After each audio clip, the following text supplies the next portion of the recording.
안녕하세요. 이번 14강은 고령자법에 대해서 설명드리도록 하겠습니다.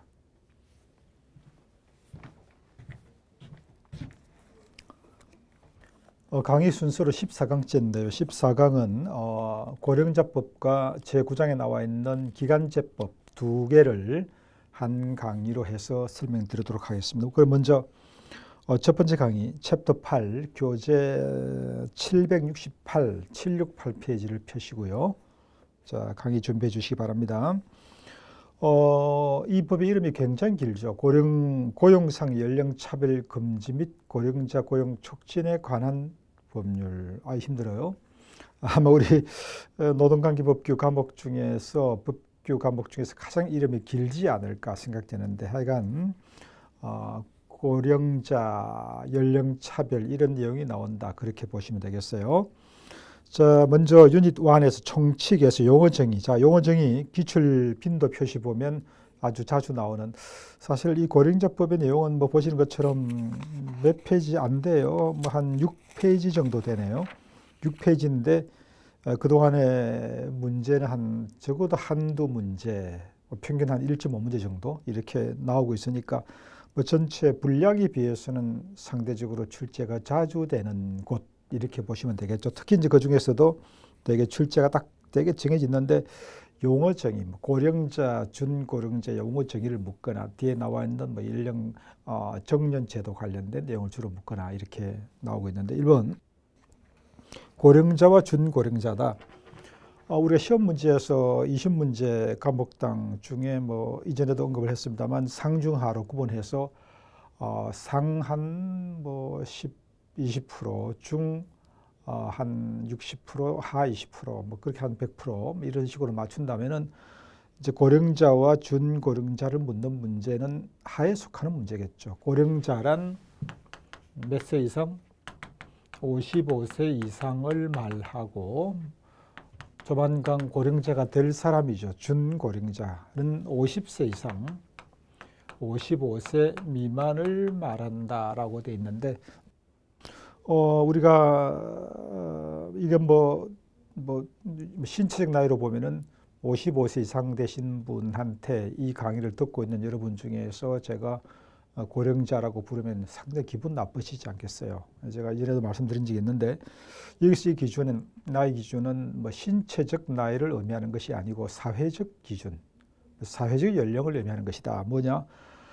정년이 60세이지만 60세가 법정 정년이지만 사실상 60세 정년퇴직하는 사람은 많지는 않다. 뭐 일반 제조업 같으면 주로 생산직, 또 공무원이나 공공기관 근무하는 사람은 정년 보장이 되게 되고 있긴 하지만, 일반적인 민간기업에서 사무직, 관리직은 사실상 정년퇴직이 어렵죠. 그래서 55세 정도 되어서 나오면 주로 뭐 권고, 사직, 명예퇴직, 희망퇴직, 조기퇴직 이렇게 우리가 부르기도 하는데, 놀지 않을 것이다. 재취업을 할 텐데 나이 많기 때문에 취업이 상대적으로 어렵겠죠. 그래서 각종 지원을 해주는 그런 기준을 고령자라고 잡았고 55세로 잡았다, 이렇게 이해하시면 되겠어요. 어쨌든 뭐 쉽죠. 어렵지는 않죠. 기억하시고, 그 다음 용어 중에서 두 번째 사업주가 나왔어요. 사업주란 근로자를 고용하여 사업을 하는 자를 말한다 라고 돼 있는데, 이걸 조금 제가 이제 다르게 설명을 하면, 우리가 법에서 사용자라고 있어요. 사용자. 우리 근로기준법에서 근로자의 상대 개념이 사용자거든. 그 사용자는 세 사람을 합친 개념인데, 1번이 사업주고요. 그 다음에 2번이 사업의 경영 담당자라고 했고, 사업 경영 담당자. 세 번째가 사업주를 위해서 행위하는 자. 이렇게 이 세 사람을 사용자라고 했는데, 이 고령자법에서는 그 사용자 중에서 첫 번째 1번 사업주에 대해서 언급을 하고 있습니다. 사업주란 근로자를 사용하여 사업을 하는 자를 말한다라고 돼 있고요. 그 다음에 근로자란 뭐라고 돼 있죠? 근로자란 근로기준법에 따른 근로자를 말한다. 무슨 의미예요? 이 무슨 말이게? 그럼 근로기준법에 따른 근로자는 근로기준법에서 근로자는 고용된 자와 취업 의사를 가진 자, 고용된 자만을 말한다. 그 말이죠. 네. 다시 구분해 보면, 자, 다시 구분해 보겠습니다. 우리가 근로자라고 했을 때에 거듭되는 겁니다만, 이 근로자의 정의에서, 용어 정의에서 기본적으로 근로자란 우리가 알고 있는 고용된 자, 회사에 고용되어서 일하고 있는 자만을 근로자라고 하는 것은 뭐 일반적인 기준인데, 우리 이 관계법규에서는 고용된 자 외에 취업 의사를 가지고 있는 사람도 근로자로 보는 법이 있더라. 그러면 고용된 자만을 근로자로 보는 법은 근로기준법, 그 다음에 또 지금 여기 나와 있는 고령자법이죠. 고령자법에서 근로자란 근로기준법에 따른 근로자를 말한다라고 했으니까 결국 그게 말이란 말이에요. 그 다음에 퇴직급여보장법, 이 세 법에서는 고용된 자만을 근로자로 봤고, 반면에 취업의사를 갖고 있는 근로자도 근로자로 넓게 보는 법은 자, 세 개 있었죠. 뭐였어요? 자, 복습입니다. 첫 번째 고용정책기본법이라고 할까요? 정책을 다루는 고용정책기본법, 그 다음에 직업훈련, 근로자 직업능력개발 훈련을 다루는 법, 직능법, 근로자 직업능력개발법, 그 다음 마지막 하나가 남녀고용 평등에 관련된 법률, 일가정 양립지원에 관한 남녀고용 평등과 일가정 양립지원에 관한 법률, 남녀고용 평등법, 이 세 개의 법은 고용된 자 외에 취업 의사를 가진 자도 근로자로 본다는 걸 다시 한번 정리했습니다. 자, 여기서 이렇게 문제가 나왔네요.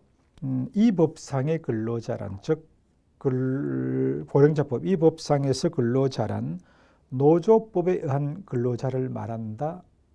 맞아요? 자, 여기서 이제 또 하나 언급을 굳이 한다면 노조법에 의한 근로자가 또 따로 있는데, 물론 이 노동조합법, 약칭 노조법이라 썼지만 정확히 이제 풀었으면은 노동조합 및 노동관계 조정법이라고 합니다. 이 노조법에서 근로자는 또 이렇게 정의가 돼요. 근로자란 직업의 종류를 불문하고 사업 또는 사업장에 서로 안 나가고 임금 기타 수입에 의해서 생활하는 자를 말한다. 임금 기타 수입. 임금은 고용되어서 근로를 제공하고 그 대가로 받는 것만이 임금이고, 그런데 노조법상에서의 근로자는 꼭 그런 고용된 걸 전제하지 않고 구직자나 실업자도 기타 수입에 의해서 생활하는 자란 말이죠. 그래서 넓게 볼 수 있는 개념이 노조법상의 개념인데요.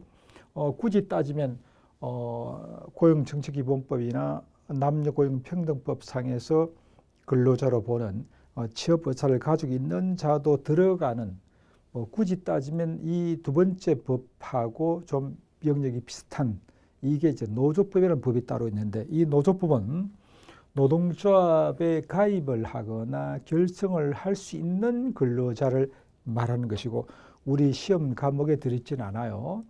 그래서 여기서는 지금 문제를 이 고령자법의 근로자란 정의는 이 노조법에서 근로자를 의미한다.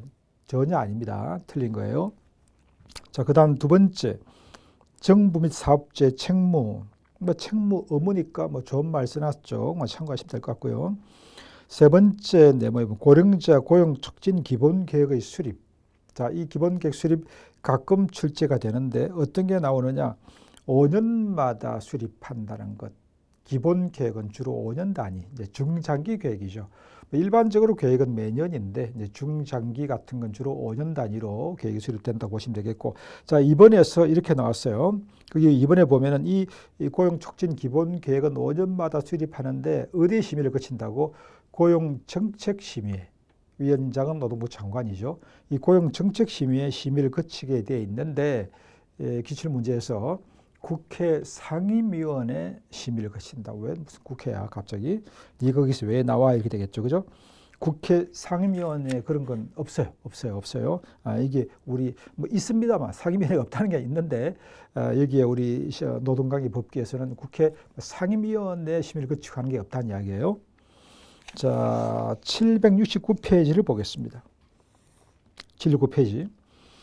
거기 보면 유닛 2 연령차별금지, 즉 이 고령자법의 핵심이 이제 연령차별금지죠. 우리가 남녀 고용 평등과 일가정 양립 지원에 관한 법률에서는 남녀 고용 평등, 즉 성을 이유로 하는 차별을 금지하는 내용이 나왔잖아요. 여기서는 나이를 이유로 하는 차별 금지인데 그 박스에 보시면 그 어떤 차별을 하지 말란 얘기예요. 모집 채용할 때, 모집할 때 나이 만 몇 세 이하, 몇 세 이상 이거 안 되고 두 번째 임금 교육 훈련 이건 우리가 남녀고용평등법에서 성차별 금지 대상하고 똑같아요. 역시 이런 과정에서 나이를 이유로 차별하면 안 된다는 이야기를 하고 있는 것이죠. 너무나 당연한 이야기고요. 두 번째 네모에 보면 차별 금지의 예외, 즉 이런 경우에는 차별로, 즉 연령 차별로 볼 수 없다. 왜? 합리적 이유가 있으니까 이런 거겠죠. 자, 1번에 보면 직무 성격에 비추어서 특정 연령 기준을 세울 수밖에 없는 그런 업무인 경우에는 우리가 남녀 차별 부분에서 이게 있었죠. 차별로 볼 수 없는 것 중에 하나가 직무 성격상 여자만 쓸 수밖에 없는, 남자만 쓸 수밖에 없는, 남자 목욕탕에 일하는 사람은 당연히 남자만 돼야 될 것입니다. 그렇지 않겠어요? 여성 기숙사이면 여성 사감이 필요하겠죠. 이런 건데 마찬가지로 이런 경우에는 직무 성격상 연령 좀 기준을 둘 수밖에 없는, 예를 들면 어떤 업무가 있을까요? 우리가 잠함 작업이라는 게 있는데 물 밑에 가서 하는 거, 이건 상당히 체력적으로도 또 상당히 체력을 요하고 또 나이도 문제가 되고요. 그래서 주로 이제 젊은 아주 체력이 좋은 사람들을 쓸 수밖에 없는 업무거든요. 그래서 이런 경우에는 연령 기준 또는 성, 남성 적어도 몸무게 이런 얼마 정도 이상 돼야 되고 이런 경우도 가능하다. 나이 이런 기준을 둘 수가 있다는 뜻이 되겠고, 두 번째 박스에 두 번째 보면 근속 기간의 차이를 두는 경우, 이것은 나이 차이 차별을 볼 수 없다. 근속 기간? 자, 예를 들어서 적어도 이 업무는 근속 몇 년 이상을 한 사람, 이 업무를 경력 10년 차 이상, 이런 것도 이걸 연령 차별로 볼 수는 없다. 이런 의미가 되겠고, 그 다음 세 번째 보면 다른 관련 규정에서 정년을 설정하는 경우 이거 무슨 말이냐면요. 분필이다 보니까 좀 가끔 기침이 나오네요. 저 펜은 건강한데요. 네. 우리가 법정 정년은 몇 세죠? 60세잖아요. 그죠? 우리가 법으로 정한 정년은 60세인데 이게 무슨 말이냐? 만약에 이제 성을 나이 연령 차별로 볼 수 없다는 부분이 뭐냐면 60세인데 만약에 우리가 성차별에서는 남자는 65세 정년이, 여자는 60세, 이 자체는 정년 차별이 성차별이죠. 그런데 이건 어떨까요? 이건 관련 규정에서 만약에 이제 회사 측 규칙 규정에서 어떤 성을 기준으로 하지 않고 사무직은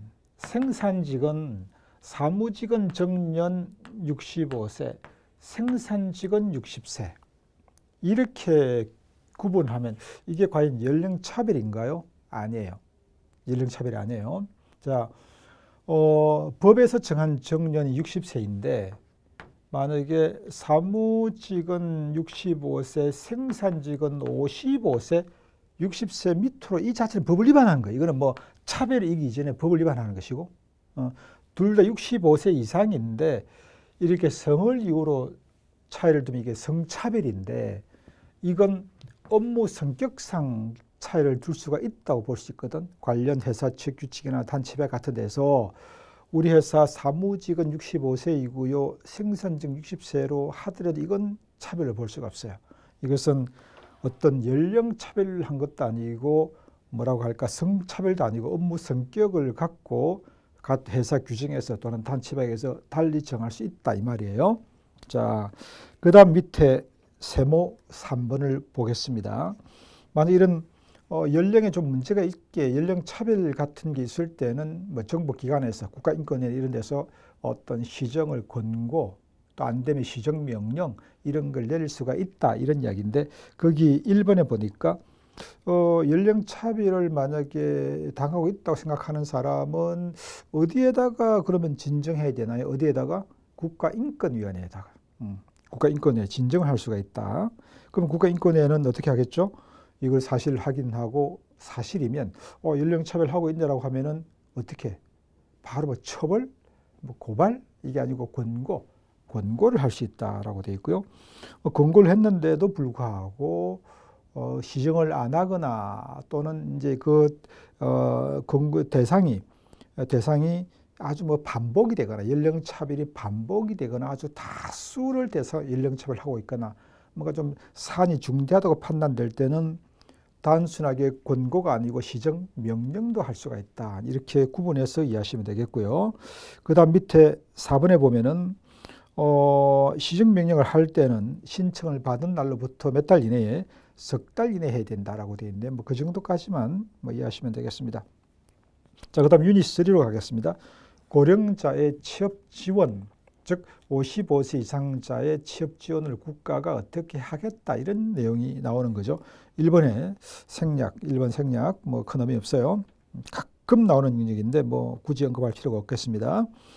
자, 두 번째 네모에 이제 고령자 취업을 지원해 주는 제도가 세 가지가 있는데 그런 뭐라고 할까 중간에 직업 훈련도 하게 해주고 또 구직도 도와주고 하는 이런 그 역할을 하는 곳이 이제 세 가지가 있는데 그 중에 고령자 고용정보센터라는 게 있고 두 번째 고령자 인재은행이라는 것이 있고 그 다음에 세 번째 중견 전문 인력 고용센터라고 하는 세 개의 어떤 기구가 있는데요. 이 기구가 비슷한 일을 하면서도 조금씩 다른 역할을 해요. 여기에서 문제가 자주 가끔 나온다. 뭐 어쩌다가 나오는 것도 아니고 자주 나오는 것도 아니고 중간 중에 한다면 별 2개 정도가 될 것 같아요. 자, 그러면 한번 보겠습니다. 고령자 고용정보센터에서는 어떤 업무가 있는가 오른쪽에 나와 있고요. 자, 그 다음 두 번째 고령자 인재은행은 역시 오른쪽에 나와 있는데 이제 차이점이 뭐가 있나요? 누가 이걸 운영할 수 있는가 이게 좀 달라요. 고령자 고용정보센터는 고용노동부 장관이 필요할 때마다 지정해서 하는 것이고 고령자 인재은행은 어떻게 한다고 되어 있죠? 고용노동부 장관이 지정을 하는데 지정받을 수 있는 곳이 딱 2군데로 한정되어 있어요. 그죠? 그게 좀 차이가 있는 거죠. 위에 고령자 고용정보센터는 고용노동부 장관이 그냥 직접 운영하는 거고 고령자 인재은행은 밑에 나와 있는 2군데 중에서 이 지정을 해서 하게 하는 거죠. 그럼 첫 번째 어디? 비영리법인이나 공익단체. 우리가 무료 직업 소개. 직업 소개는 어느 법에서 나오더라? 또 생각이 안 나겠지 뭐. 직업 소개는 직업안정법에서 나오죠. 직업안정법. 자, 복습 한번 해보겠습니다. 우리가 직업 소개 사업이라고 할까요? 이 소개 사업은 국가가 하는 직업 소개, 국가 지자체가 아니면 민간에서 하는 우리가 그 법에서는 이렇게 썼죠. 표현을 직업안정기관이 하는 직업안정 업무가 있고 직업 소개 사업, 직업안정기관이 하는 것이 있고 직업안정기관 외의자, 저기 민간이라는 뜻이에요. 하는 직업 소개 사업이 있었는데 국가나 지자체가 하는 직업안정기관이 하는 직업안정 업무 중에 직업 소개 사업은 무료죠. 무료. 국가가 돈을 받고 할 수가 없잖아요. 그죠? 무료 직업 소개 사업. 반면에 민간은 무료가 여기가 2개 있었죠. 무료도 가능했지만 돈을 받고도 할 수가 있었다. 그래서 여기서 바로 이제 이건데요. 이거 무료 직업 소개 사업을 할 수 있는 비영리법인이나 공익단체, 민간 다시 하겠습니다. 위에는 국가기관 의미했고요. 민간 국가기관이 아닌 비영리법인이나 공익단체에서 무료 직업 소개 사업을 할 수 있게 되어 있었는데 이 고령자 인재은행 이 사업도 무료 직업 소개 사업을 할 수 있는 국가 비영리법인이나 공익단체에 한해서 하게 할 수 있다 이 말이에요. 그죠? 네.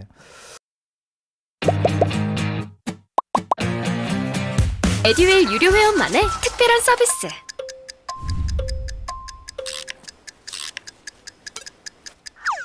하치하차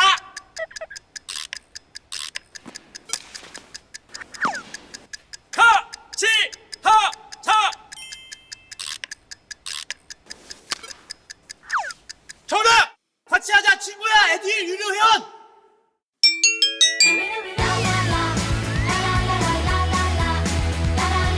친구 소개하고 현금 받는 혜택. 오직 에듀윌 유료 회원에게만. 에듀윌.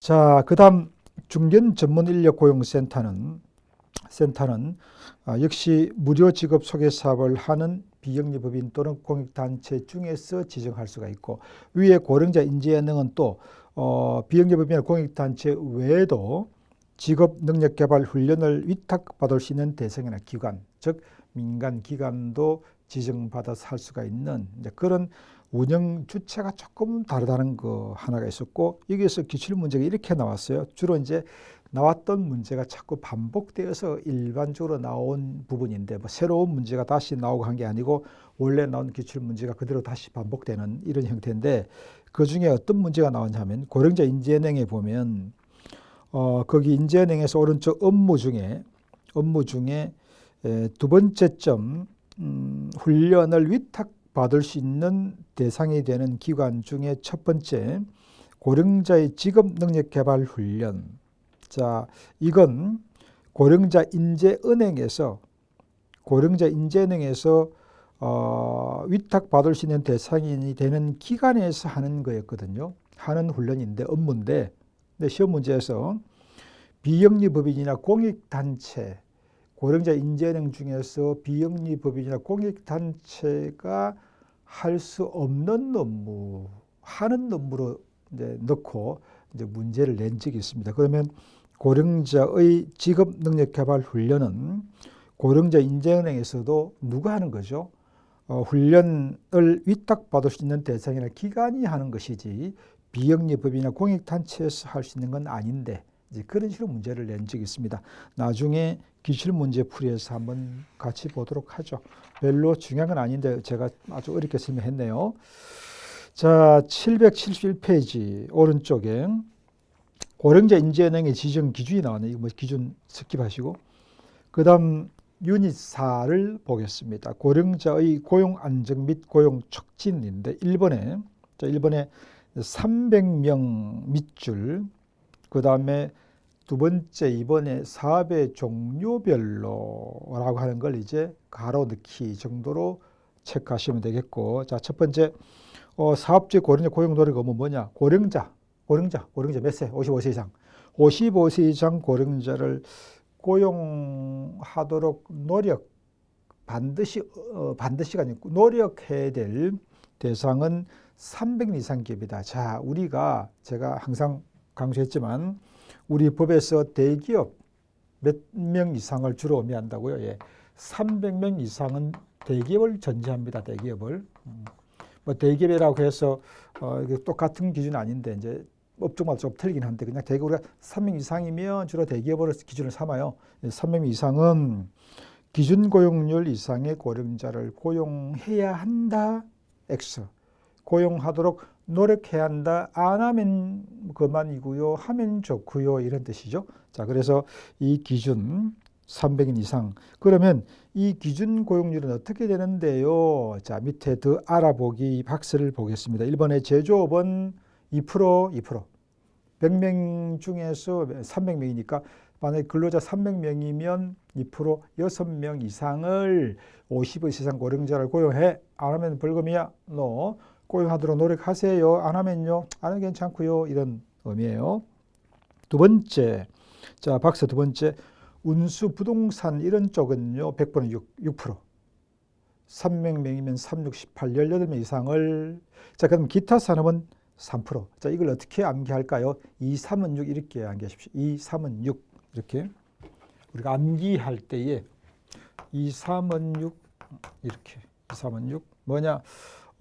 제조업은 2%, 기타 산업은 3%, 부동산 운수 쪽은 6% 높죠. 왜요? 자 여러분 운수 운전이잖아요. 예를 들면 운전 업무는 육체적으로 움직이고 하는 게 아니고 그냥 앉아서 하는 거기 때문에 나이가 좀 있는 사람도 일하기 좀 더 수월한, 상대적으로 좀 일을 할 수 있는, 그래서 이런 업종은 좀 율을 높였고 6%.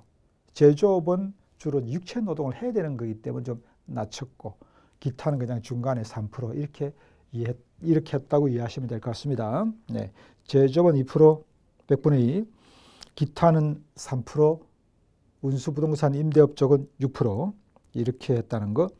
자, 그 다음 동그라미 2번, 네모 1번에서 동그라미 2번, 기준고용률은 어떻게 정한 거냐? 이 기준고용률은 사업의 종류별로 정한 거다. 사업 종류별로, 제조업 이런 식으로, 운수업, 임대업 이런 식으로 정했다. 가로넣기, 사업 종류별로 가로넣기 문제가 나왔다는 걸 참고하십시오. 자, 그 다음 밑에 사업주의 고령자 고용 현황의 제출. 우리 회사는 55세 이상 고령자를 몇 명 정도 채용하고 있어요라고 하는 현황을 제출할 의무를 지는 사업 장벽 시 300명 이상. 그 나와 있죠, 그죠? 상시 3명 이상의 근로자를 고용하는 사업주는 매년 고령자 고용 현황을 노동부 장관에 제출해야 한다. 그죠? 이도 300명이에요. 자, 그다음 네모 3번, 고령자 고용에 대한 지원. 이게 무슨 말이냐? 자, 조금 전에 고령자 기준 고용률, 예를 들어 제조업 100분의 2를 고용 이상을 고용할 의무를 지게 돼 있는데, 이 의무가 절대적 의무는 아니고 이제 노력이었다. 안 해도 그만이다라고 했잖아요. 그런데 만약에 어떤 회사가 뭐 의무상이 아님에도 불구하고 고령자를 제조업에서 100분의 2를 이상을 고용해 줬다고 하면 어떻게 된 거죠? 고마운 거잖아요. 그래서 뭐 안 해준다고 해서 과태료나 벌금 있는 건 아니지만, 그런데 해주면 고마우니까, 뭐 고마워 말로 끝나면 좀 그래서 이걸 좀 지원해 주겠다. 만약에 고령자 기준고용률 이상을 고용해 주면 고맙다는 표시를 할게. 어떤 표시 할 건데요? 두 개. 첫 번째, 조세 감면해 줄게. 세금 좀 깎아 줄게. 예. 자, 그렇게 되어 있고요. 그 다음에 두 번째 고용지원금 지급을 보면, 다음 페이지 보면, 자, 뭐냐? 고용지원금. 우리가 여러분 아마 뭐 아실지 모르겠는데, 이 55세 이상 고령자를 고용하게 되면은 정부가 고령자 고용지원금을 해서 월급에 얼마씩 지원해 주는 게 있어요. 네. 그래서 어떤 사업장들은 일부러 고령자들을 많이 고용하는 경우도 있습니다. 그럼 지원금을 받고 이제 사업주 부담이 줄어드는 거죠. 그만큼. 네. 그래서 고용지원금을 지급해 주겠다. 이 두 가지 혜택을 주겠다. 이런 뜻이죠. 자, 그 다음 네모 4번. 우선 고용 직종의 선정. 이게 뭐냐? 이제 우선 고용 직종인데, 여기서 우선 고용 직종은 고령자 우선 고용 직종을 말합니다. 자, 어떤 걸까요? 상대적으로 나이가 있는 사람이, 고령자가 좀 더 일할 수 있는, 일하기 상대적으로 편한 이런 직종을 정부가 지정해 주고 있어요. 뭐 운전, 자동차 운전, 뭐 아파트의 경비 이런 것처럼 육체적으로 계속 움직이지 않는 이런 직종을 고령자 우선 고용 직종으로 선정되어 있는데, 여기서 의미하는 것은 두 개로 구분합니다. 자, 교수님의 코멘트 박스를 보시면 제가 국가와 공공기관 그리고 민간을 구분해 놨습니다. 자, 네모 4번의 2번을 보시면, 국가 지자체는 이런 고령자 우선 고용 직종에서 일자리가 생기면 고령자를 우선적으로 고용해야 돼요. 의무예요. 자, 거기 보시면 고용해야 한다. 기출문제에서 고용하도록 노력해야 한다. No. 자, 그런데 밑에 3번을 보시면 3. 위 2에서 규정한 자 외의 사업주는 외의 사업주 누굴 의미하겠죠? 민간이에요. 민간 기업에서는 어떻게 하라고요? 고령자 우선 고용직 중에서 일자리 생기면 고령자를 우선적으로 고용해야 한다가 아니고 하도록 노력해야 한다고. 간단하죠. 국가와 공공기관은 국가 지자체 공공기관은 고령자 우선 고용직 중 일자리 생기면 우선 고용해 줘야 하고 민간은 우선 고용하도록 노력해 주는 거고. 차이 있는 거 이걸 꼭 기억하시기 바랍니다. 오해하지 마시고. 자, 그 다음 마지막 고령자법에서 마지막 파트인데요. 정년입니다. 정년, 유닛 5의 정년인데 1번 이 정년 연장 임금 체계 개편 이런 말이 나오는데 자, 우리가 정년은 60세, 그죠? 60세가 정년이에요. 60세. 법정 정년. 어떤 경우에도 기간제로 정하면 뭐 1년으로 2년으로 이렇게 정할 수가 있고 2년 초과되면은 무기가로 바뀌고 이렇게 되는데 만약에 기간제로 채용하는 것이 아니고 기간의 정함이 없는 근로자로 채용한다면 그리고 정년을 정한다면 정년은 반드시 무조건 60세 이상이 되도록 해야 돼. 만약 어떤 회사에서 당신은 보니까 몸이 좀 튼튼하지 않아. 정년은 59세야 이렇게 할 수 없다는 뜻이에요. 설사 59세를 한다고 근로계약 사인을 하고 지장도 찍고 했다고 해도 무효. 무조건 60세로 한글로 봐준다 이 말입니다. 자, 교재 보면 1번 사업주는 근로자 정년을 60세 이상으로 정해야 한다. 옛날 법은 이게 법정 60세 정년으로 된 지가 얼마 안 됐어요. 옛날 법은 이렇게 되어 있었어요. 60세 이상이 되도록 노력해야 한다. 아니면 안 해도 뭐 나는 50세 한 게 없다는 뜻이죠. 지금은 안 돼요. 무조건 60세 이상 돼야 돼요. 이걸 우리가 법정 정년이라고 합니다. 자, 그 다음 이번에 이런 말이 있네요. 만약에 어떤 사업주가 근로자 정년을 60세 미만으로 뭐 55세, 뭐 59세 이런 식으로 정하면 그건 어떻게 보겠다? 60세로 정한 걸로 보겠다. 딱 이렇게 아예 되어 있습니다. 네. 자, 그 다음 773페이지로 갈까요?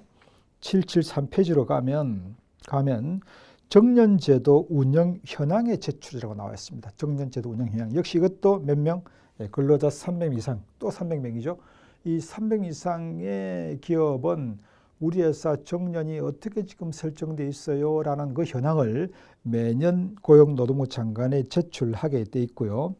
만약 고용노동부 장관이 그걸 보고 이거 너무 좀 정년이 좀 이상해 하면 개선 권고를 할 수도 있다. 개선 권고지 뭐 시정 명령 이런 건 아닙니다. 자, 그다음 쭉 내려가서 마지막 이제 네모 4번을 보십시오. 네모 4번. 이 네모 4번에서 주로 문제가 나온다. 정년 관련된 걸 자주 묻는데 이 고령자법에서는 주로 아까 용어 정의와 그다음에 정년 관련된 것 그리고 아까 기준 고용률 여기서 주로 이제 반복 출제가 된다고 보시면 되겠는데 이 정년 퇴직자 재고용 자 60세 퇴직을 했어요. 그래서 회사에서 이 A라는 근로자가 승실을 하고 또 필요한 인력이 돼서 다시 재고용을 하고 싶어요.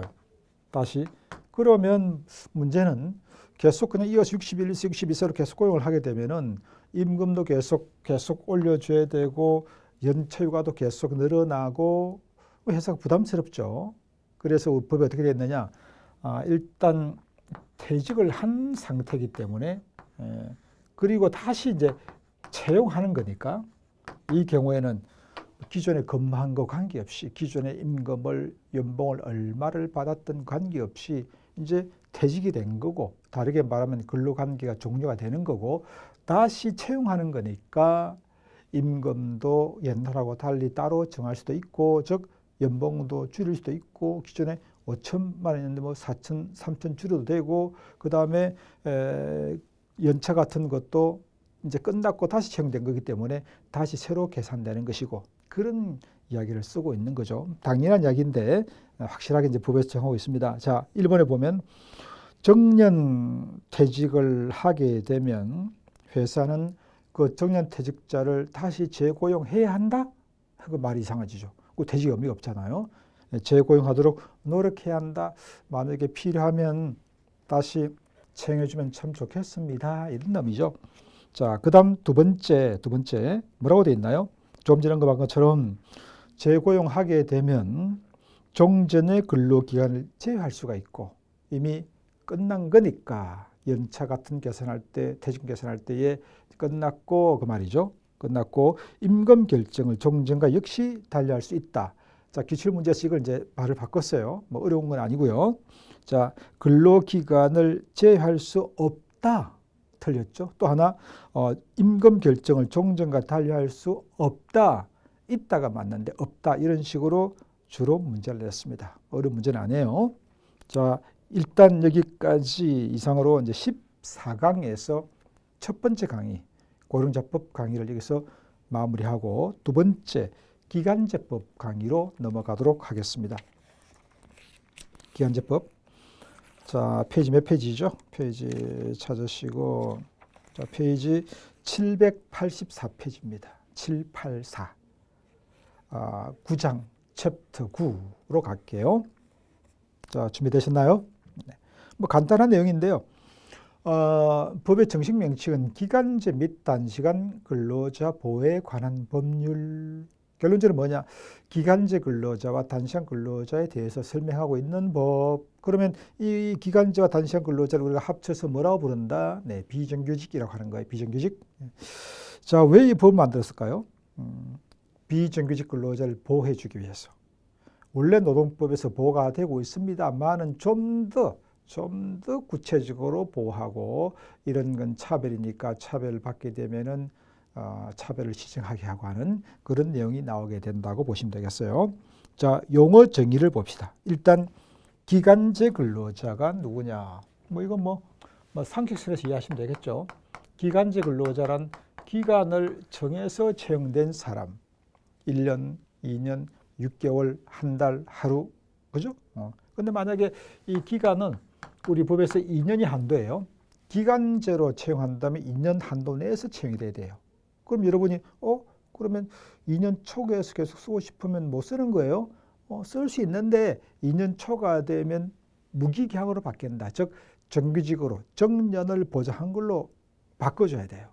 그래서 이제 기업에서는 비정규직 기간제를 고용한다면 대개 1년, 1년 이런 식으로 해서 2년 고용하고 나서 다시 계약을 안 한 경우가 많죠. 2년 초가 되어버리면 무기계약, 즉 환불 해고를 못하게 되거든요. 어쨌든 기간을 정해서 채용된 사람을 기간제 근로자라고 한다는 것. 두 번째, 비정규직 단시간 근로자가 있더라. 단시간 근로자. 그러면 이 단시간 근로자라고 하면 이 단자가 짧다는 뜻이죠. 짧은, 이제 숏 이렇게 있네. 숏, 짧은 이런 이야기인데 기존의 근로자, 같은 일을 하는 운전 업무를 하는 A와 B가 있는데 A는 8시간 주 40시간이면 인데 B는 4시간 주 20시간만 일을 한다면 이 B가 바로 같은 일을 하는데 같은 회사 내에서 같은 일을 하는데 근로시간이 짧게 계약된 사람을 우리가 단시간 근로자다 이렇게 의미합니다. 자, 그러면 두 번째 적용 범위를 보시죠. 이 기간제법은 어느 회사에 적용하는 건데요. 5명 이상의 기준입니다. 즉 4명 이하는 원칙적으로 일부 규정만 적용이 된다. 5명 이상은 전면 적용이고요. 그 다음 거기 다만 동거 친족과 가사 사용에는 제외다. 동거 같이 살면서 사는 가족사업 같은 거 그냥 가사 사용인 가사 도우미, 운전기사, 집사 이런 분들은 역시 적용 제외다. 이건 근로기준법과 거기 메모하실까요? 건기법 그리고 남녀고용평등법 이 두 개 법도 동거하는 친족과 가사 사용인한테는 적용되지 않는다는 걸 같이 이해하기 바랍니다. 자, 동그라미 3번 적용 범위에서 3 이게 2020년에 나왔던 기출문제 여기서 나왔어요. 국가 및 지자체의 기관에 대하여는 상시 사용하는 근로자 수에 관계없이 이 법이 다 적용된다. 왜? 국가나 지자체는 공공기관이니까 국가기관이고 이건 뭐 5명 이상일 때가 아니고 그냥 전면 다 적용. 이런 뜻이죠. 이걸 기출문제장이 이렇게 냈어요. 근로자 수에 관계없이 적용하지 않는다. 틀렸죠. 그죠? 전면 적용한다. 이게 맞습니다. 네. 그 다음에 785페이지로 넘어가도록 하겠습니다. 다음 페이지 785페이지인데요. 오른쪽에. 자, 거기 네모 4번 근로조건의 서면 명시. 이건 뭐냐? 기간제 근로자, 단시간 근로자, 즉 비정규직 이 근로자를 채용하면서 근로계약을 하면 꼭 이 박스에 있는 이 내용은 서면으로 그냥 구두로 말해서 안 되고 꼭 종이에 적어서 줘야 돼. 근로계약서 쓴 다음에 계약서 들어가야 돼. 그리고 교부해야 돼. 이런 뜻이에요. 자, 어떤 게 있을까? 1번 계약기간, 기간제니까 계약기간. 두 번째 근로시간과 휴게. 근로시간 하루 6시간, 휴게시간 4시간에 30분 뭐 이런 거. 그 다음에 임금의 구성 항목, 임금 관련 월급제인지 연봉제인지 시급제인지 일급제인지 언제 줄 건지 뭐 이런 거. 그 다음 휴일 휴가. 5번 취업 장소와 종사 업무. 그리고 마지막 6번이 뭐가 나와 있죠? 근로 월화수목금이 만약에 월제라면 월화수목금 각각의 몇 시간씩, 월수금이면 월수금 3일 매일 몇 시간씩 근로시간 같을 수도 다를 수도 있고 근로일 및 근로일별 근로시간까지. 자, 그런데 6번은 이거는 단시간 근로자에 해당된다.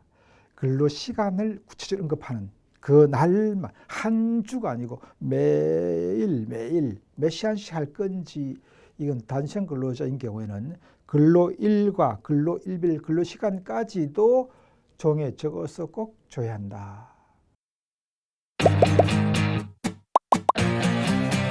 에듀윌 유료 회원만의 남다른 서비스.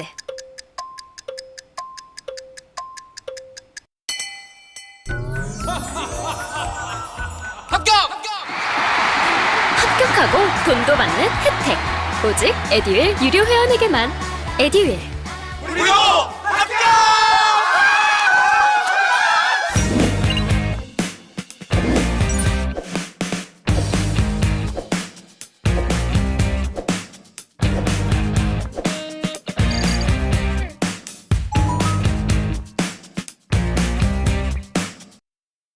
해서 자, 기출문제 이렇게 나왔어요. 기출문제에서 다음 중 기간제 근로자에 대해서 서면으로 명시해야 하는 사항이 아닌 것은 우리 해놓고 그 중에 6번은 단시간 근로자, 6번은 기간제에 해당되지 않고 단시간 근로자에 대해서 해당되는 거예요. 근로일 및 근로일별 근로시간을 적어서 주는 것은 단시간 근로자에 한해서 인정되는 것입니다.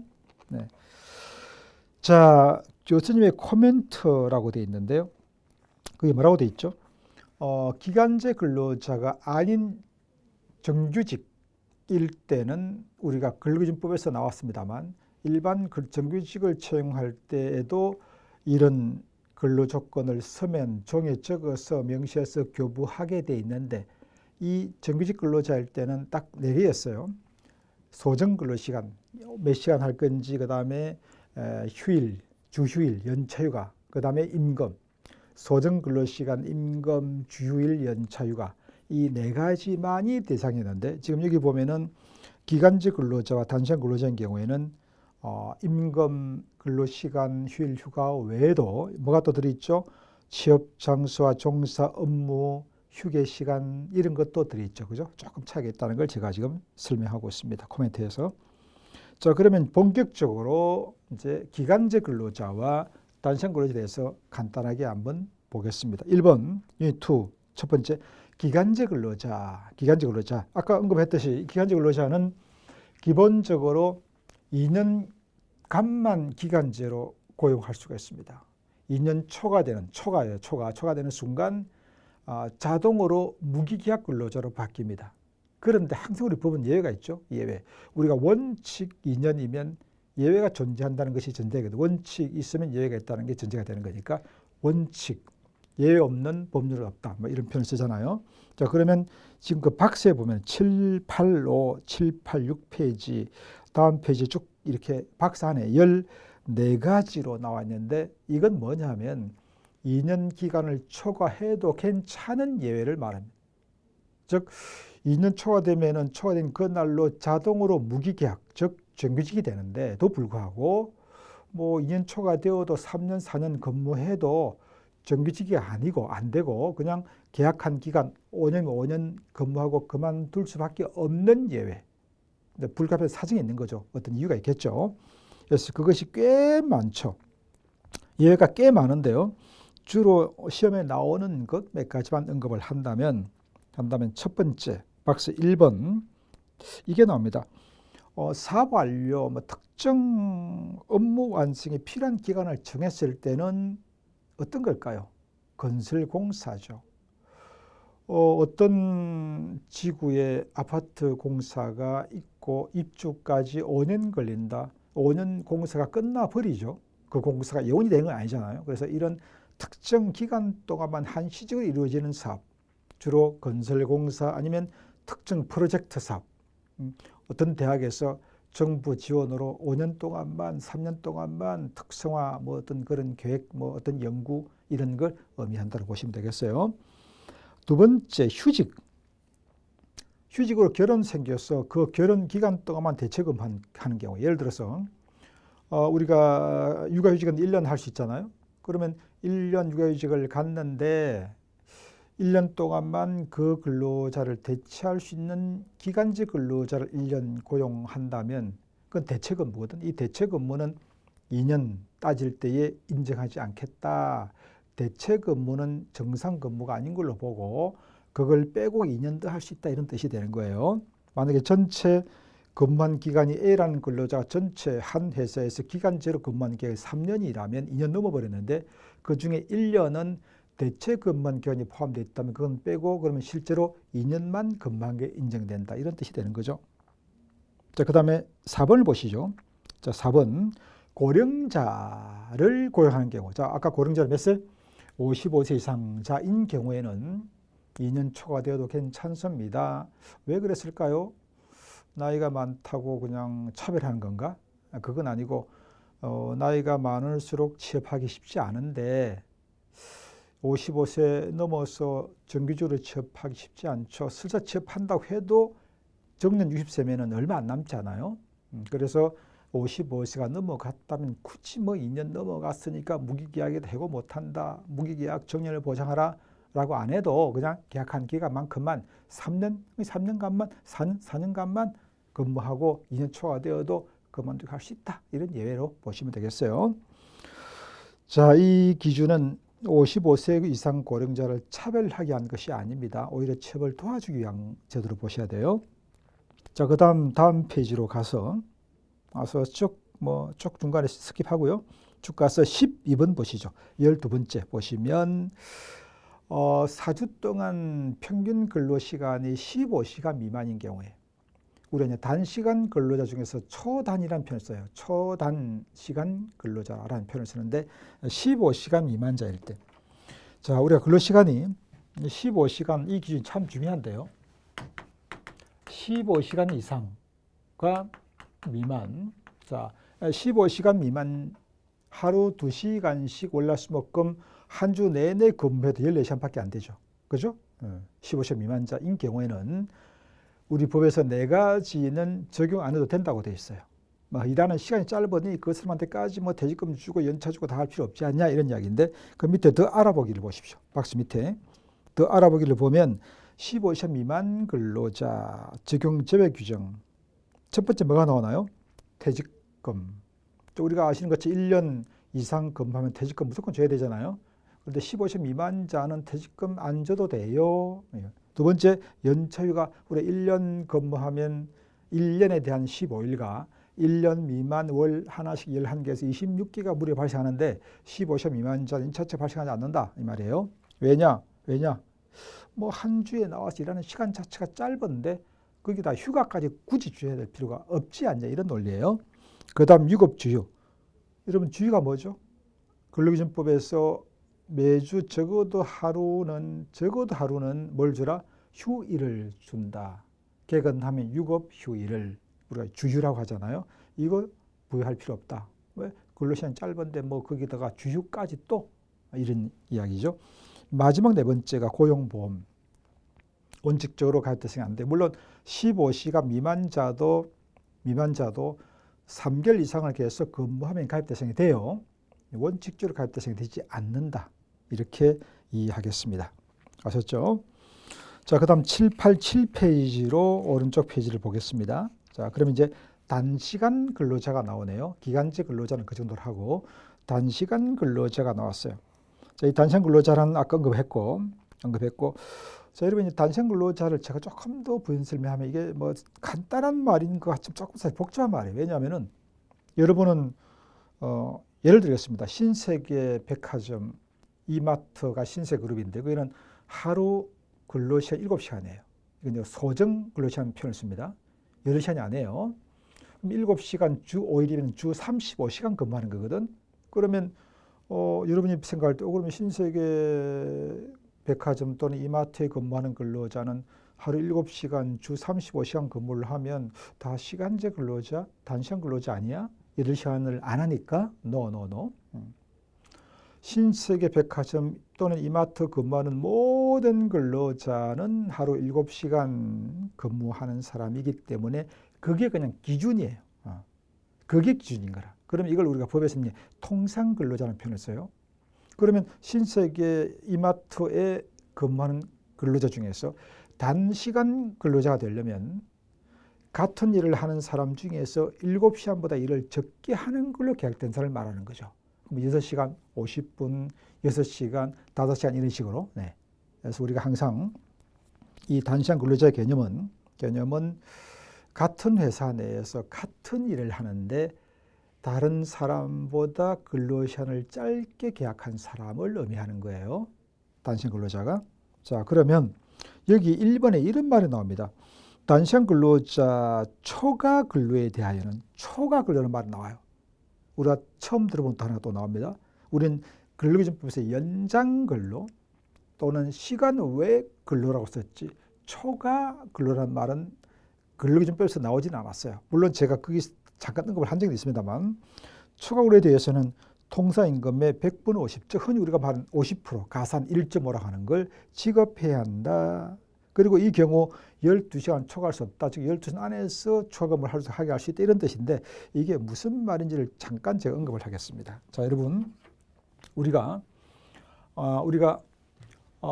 근로기준법에서 연장근로, 시간 외 근로를 따졌을 때 이걸 왜 따지는 거죠? 1.5 수당을 줘야 되기 때문에 연장근로 가산수당을 통상임금 50% 이상을. 자, 그러면 이것이 연장근로, 시간의 근로라고 하는 것은 법정 근로시간 8시간을 초과한 걸 말하는 거예요. 즉 연장근로는 그냥 당초 일하기로 정한 시간보다 더 하면 연장이 아닙니다. 법에서 말하는 연장은 더 했는데 하루 몇 시간 넘어가야 8시간을 넘어갔을 때 한 주 단위로는 40시간을 넘어갔을 때만을 연장이라고 하고 1.5 수당을 주는 거예요. 자, 그렇다면 아까 제가 신세계 백화점 예를 들었는데 7시간 하루 일하기로 했다고 돼 있었잖아요. 그런데 거기서 만약에 1시간 일을 더 시켜서 해봤자 하루 8시간밖에 안 했어요. 법정 근로 8시간 넘지 않았기 때문에 이 1시간에 대해서는 법적으로 연장 근로를 보지 않아요. 즉 우리가 수당을 줄 때, 임금을 줄 때에 1시간에 10,000원이면 10,000원만 그냥 지급하면 되는 것이지 연장 근로 가산수당 50% 더 얹어주면 15,000원 줘야 되거든요. 1.5가. 15,000원 줄 필요 없다. 주면 좋겠지만 법으로 줄 의무가 없다는 뜻이에요. 왜? 연장이 아니기 때문에. 뭐가 연장인데요? 8시간 넘어갔을 때가 연장이에요. 그런데 말입니다. 이 근로자가 단시간 근로자 할 때는, 지금 여기 교재 이 말이에요. 단시간 근로자 할 때는 8시간 넘는 거 따지지 말고 하여간 당초 일하기로 정한 시간보다 더 시키면 무조건 1.5를 주란 뜻입니다. 예를 들면은 어떤 회사 단시간 근로자가 4시간짜리 있다고 합시다. 하루 4시간 똑같은 운전을 하는데 아까 언급했듯이 운전하는데 A는 정상 근무, B는 하루 4시간이면 이 B가 단시간 근로자거든. 그러면 이 B가 1시간을 더해서 다시 하나를 하더라도 8시간 넘지 않았지만 당초 4시간 하기로 한 사람한테 일을 더 시켰으니까 무조건 1.5를 주세요.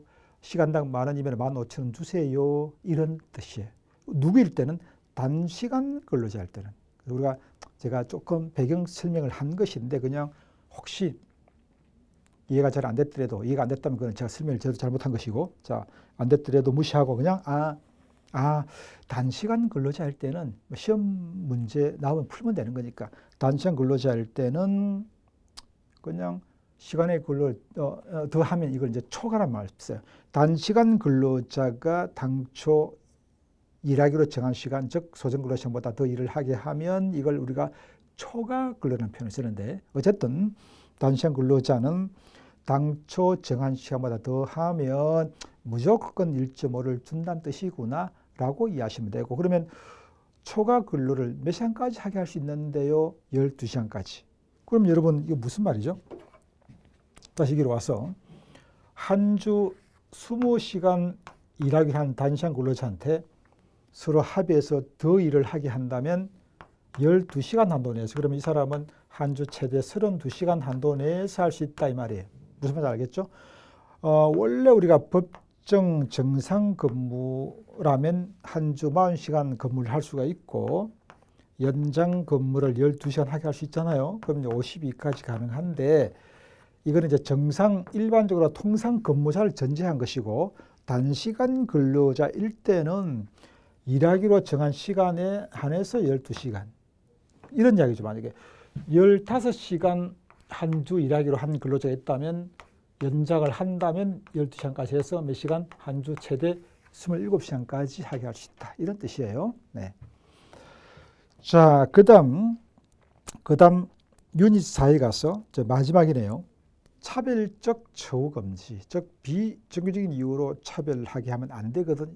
예를 들어서 연말에 상여금을 주면서 성과급을 주면서 정규직은 1인당 100만 원씩 보너스, 비정규직은 당신은 없어. 왜? 비정규직이잖아? 안 돼요.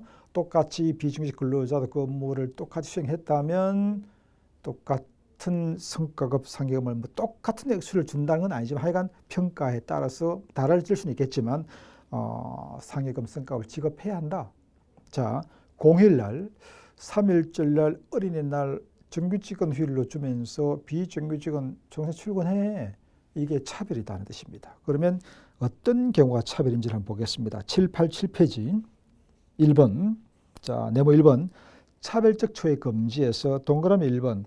차별적 처우란 이거 이렇게 하는 게 차별이에요. 뭐라고 돼 있죠? 자, 임금, 정기상여금, 명절 상여금, 또 기타 상여금, 경영성과금, 또 근로조건, 복리후생 등, 즉 여기서 근로조건은 휴일, 휴가 등등 다 해당이 되겠죠. 그다음 복리후생 등에 관한 사항에 있어서 합리적인 이유가 없이 우리가 항상 차별을 따질 때는 뭔가 합리적인 이유가 있으면 그럴 만한 객관적 이유가 있으면 그 차별을 볼 수 없어요. 자, 자격증을 갖고 있는 사람은 자격수당을 주고 없는 사람은 안 주면 이것은 차별이 아니잖아요. 이거는 차이일 뿐이에요. 합리적 기준이 있기 때문에. 네. 만약에 근속 연수가 10년 차인 사람은 근속수당 한 달에 10,000원씩 더 이거는 기준이 있는 거죠. 차별이 아니고 차이일 뿐이죠. 네. 이런 것에서 합리적 이유가 없으면 그걸 차별로 보겠다. 똑같이 밥을 먹는데 하루 8시간 주 40시간 정상근무하고 밥을 먹는데 정규직은 식대 10만 원, 비정규직은 식대 없고 아니면 식대 5만 원. 안 된다. 이게 차별이 되는 거예요. 이런 걸 못한다 이 말이고 만약에 이런 차별이 있으면 또 차별이라고 생각을 하면 차별 시정 신청을 할 수가 있는데 몇 개월까지 해야 된다. 몇 개월 밑에 네모 2번에 차별처의 시정 신청 해놓고 6개월 안에 신청하세요. 6개월 지나버리면 6개월 전에 거는 신청이 안 됩니다. 6개월 안에 신청해 주세요. 시정해달라고 6개월. 꼭 기억하시고 6개월. 자, 그 다음 네모 2번에 3번 차별적 처우와 관련한 분쟁에서 입증 책임은 누가 진다? 근로자가 진다. 누가 진다? 사업주가 부담한다. 사용자가. 입증 책임은 우리가 남녀 고용평등법에서도 입증 책임은 사업주가 진다라고 했던 것처럼 역시 이것도 사용자가 진다. 회사가 입증을 해라. 즉 근로자는 차별이라고 할 텐데 근로자가 이게 차별이라고 하는 입증을 근로자가 해내야 되는 게 아니고, 물론 근로자도 여러 가지를 가지고 이제 이게 차별이라고 하는 이야기를 하겠지만, 이게 차별이 아니다는 입증은 사업주가 해라. 즉 사업주가 차별이 아닌 걸 입증을 못하면 뭘로 보게 되는 거죠? 차별이 되는 거죠. 그런 이야기가 되겠어요. 자, 7, 8페이지. 다음 7, 8페이지를 7, 8, 8 페이지를 보시면 이제 차별 시정 신청이 들어오면 이게 차별이에요라고 들어오면은 어떤 과정을 거쳐서 이제 노동위원회에서 판단을 해요.